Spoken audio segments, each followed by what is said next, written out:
Assalamualaikum warahmatullahi wabarakatuh. Alhamdulillahi rabbil alamin. Wassalatu wassalamu ala asrafil anbiya'i wal mursalin wa ala alihi wa sahbihi ajma'in.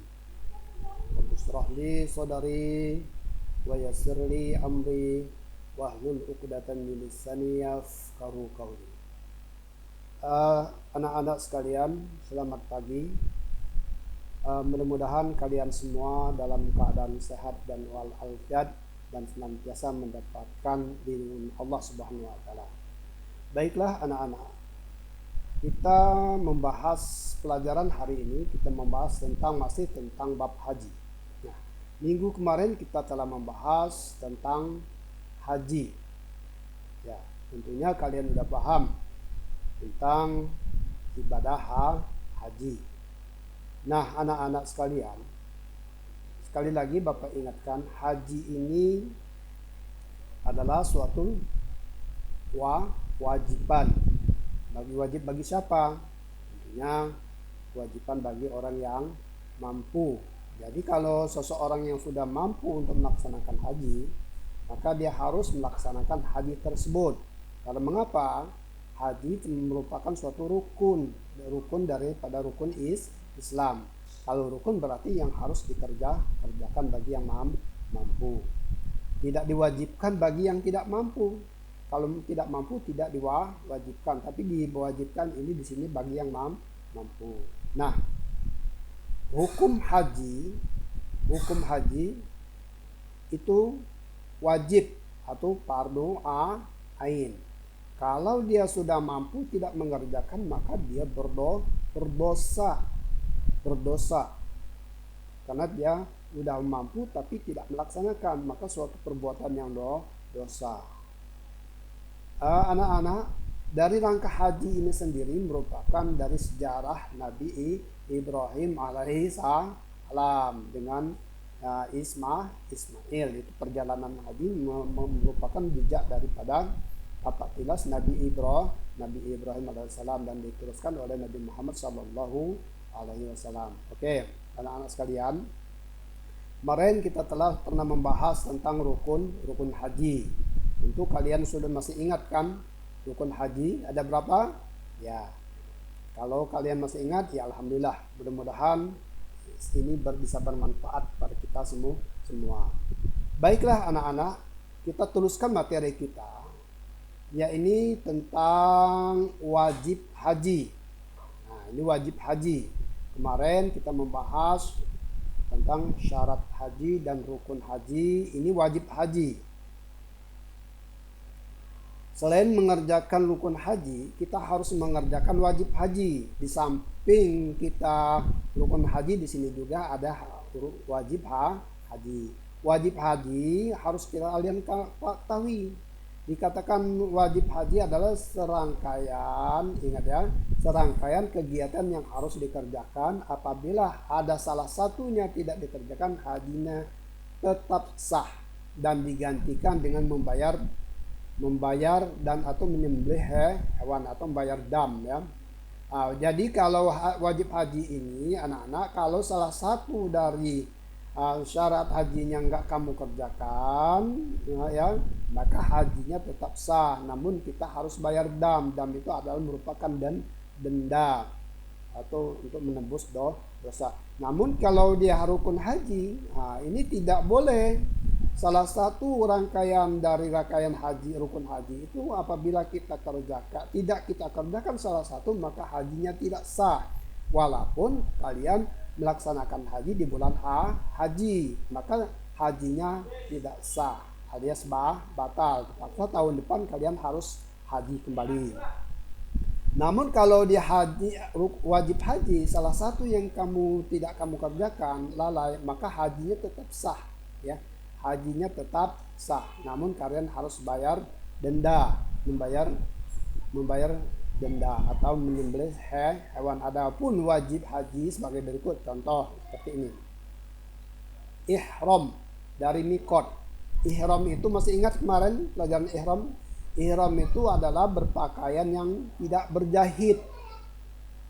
Pakaian kalau laki-laki ini pakaian yang tidak berjahit cuman dua lembar kain ihram yang tidak berjahit.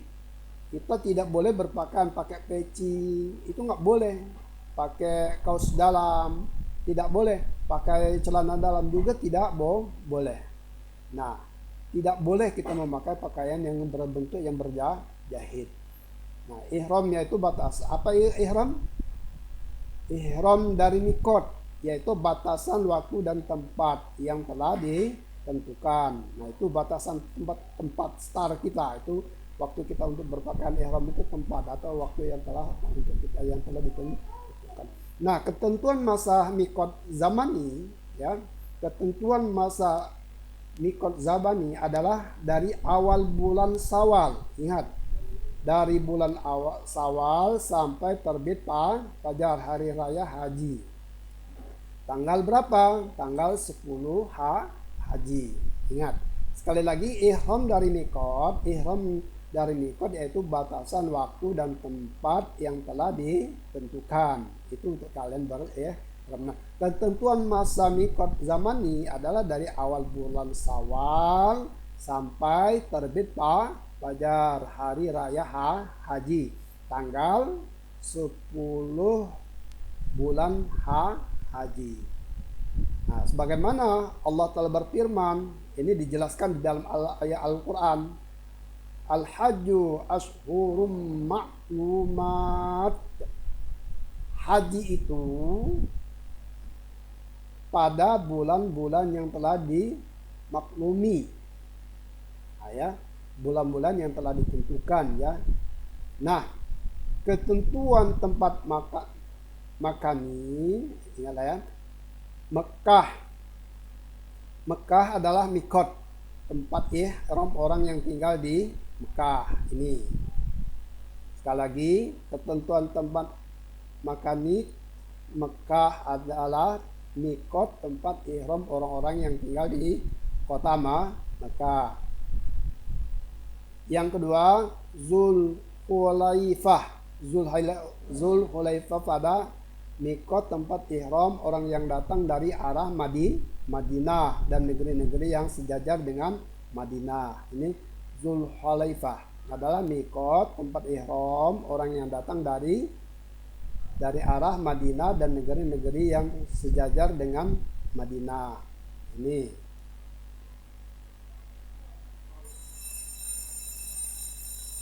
Juffah adalah mikot. Juffah adalah mikot, tempat ihram orang yang datang dari arah Syam. Ya, inilah ada lagi. Juffah adalah mikot, tempat ihram orang-orang yang datang dari arah Syam, Mesir, Maghribi dan negeri-negeri yang sejajar dengan negeri tersebut. Itu ya. Ya Lamlam adalah mikot, tempat ihram orang yang datang dari arah Yaman, India, Indonesia dan negeri-negeri yang datang dari arah negeri tersebut. Ya Lamlam, ingat sekali lagi, Ya Lamlam adalah mikot, tempat ihram orang-orang yang datang dari arah Yaman, India, Indonesia dan negeri-negeri yang datang dari arah negeri tersebut. Itu namanya. Terus ada lagi Qanul Manazil.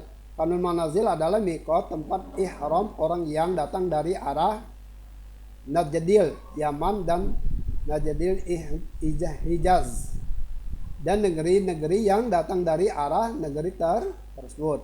Ya. Zultuirkin adalah mikot, tempat ihram orang-orang yang datang dari arah Irak dan negeri-negeri yang datang dari arah negeri tersebut dan sebagainya. Nah, bagi penduduk negeri-negeri yang datang dari negeri Mekah, dan mikot-mikot tersebut adalah mikot tempat ihramnya dari negeri masing-masing di mana mereka tinggal. Nah, itulah tempat-tempat untuk kita berihram, batasan-batasan untuk kita berihram. Dua, berhenti Muzdalifah. Nah, ini berhenti di Muzdalifah sesudah tengah malam. Di malam hari raya haji sesudah hadir di padang Arafah. Terus apalagi? Melontar jumroh. Nah, ini ya. Melontar jumroh. Melontar jumroh Aqabah pada hari raya haji. Nah, melempar jumroh Aqabah ini pada hari raya haji. Terus melontar 3 jumroh. Melontar 3 jumroh.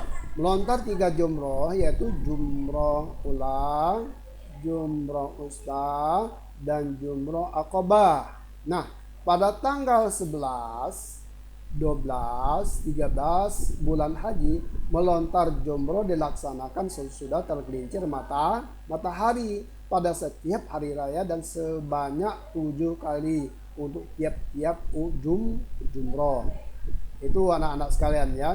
Nah, syarat melontar jumroh ada sebagai berikut. Ada syaratnya. Oke. Syarat melontar jumroh sebagai berikut. Coba Anda perhatikan. Melontar jumroh dengan 7 batu. 7 batu dan dilemparkan satu per satu. Nah, batunya ada, kita ngambil batu 7 biji batu. Kerikil ya, batu kerikil kecil-kecil. Oh, dilemparkan satu per satu.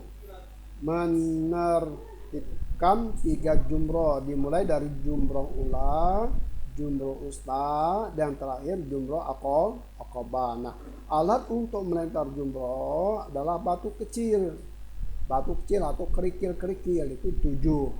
Setiap ini 7 batu. Bermalam di Mina. Nah, yang keenam tawaf wada.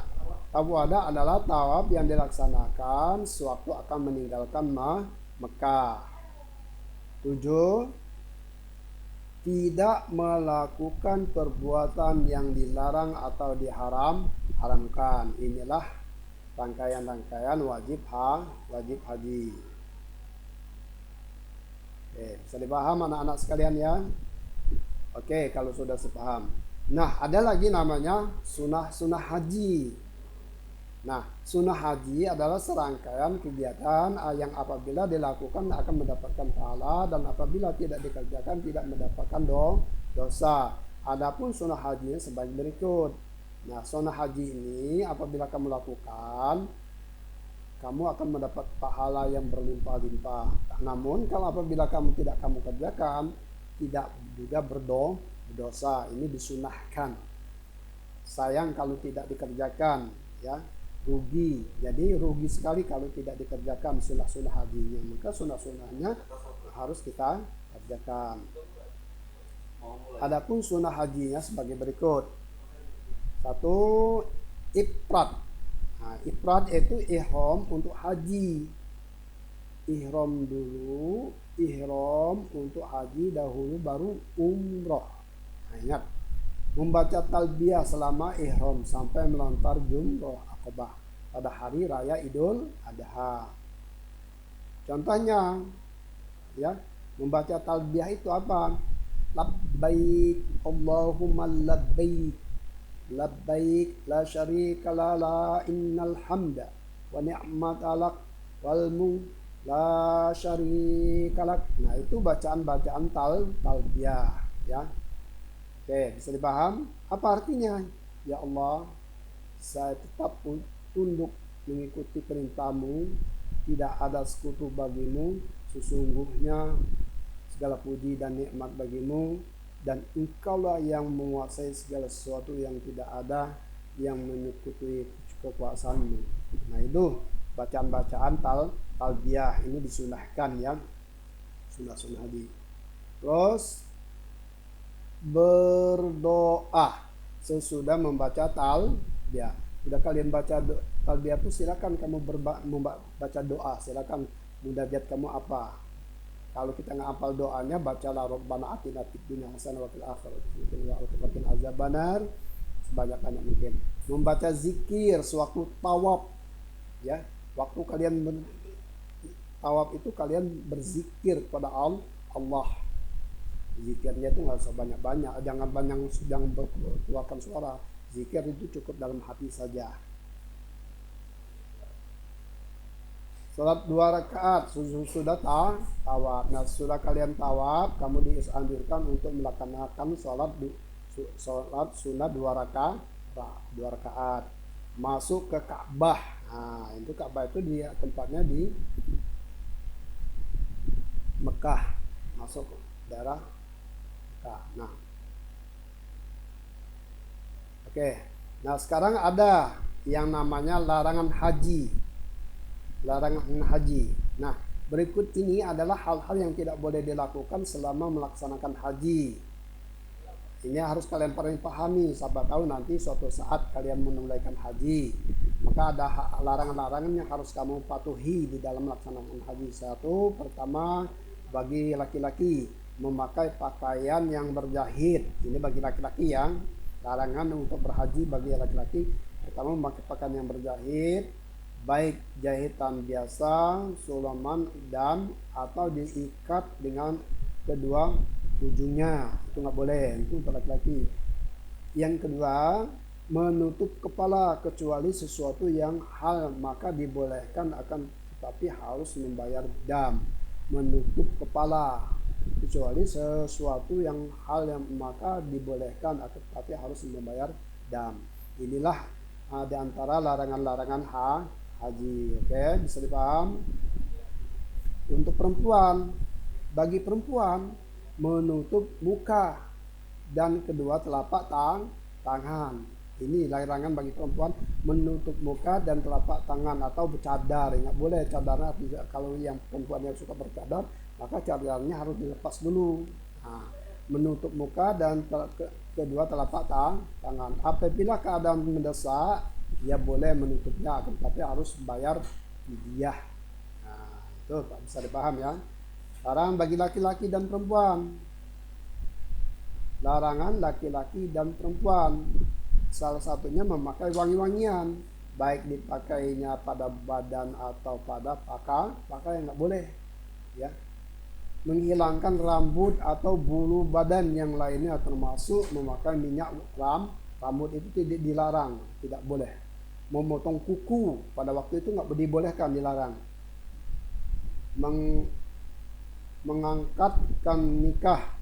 Nikahkan, baik menikah atau menjadi wali nikah, itu dilarang, nggak boleh. Bersetubuh bagi suami istri, nah itu nggak boleh ya, larangan-larangannya.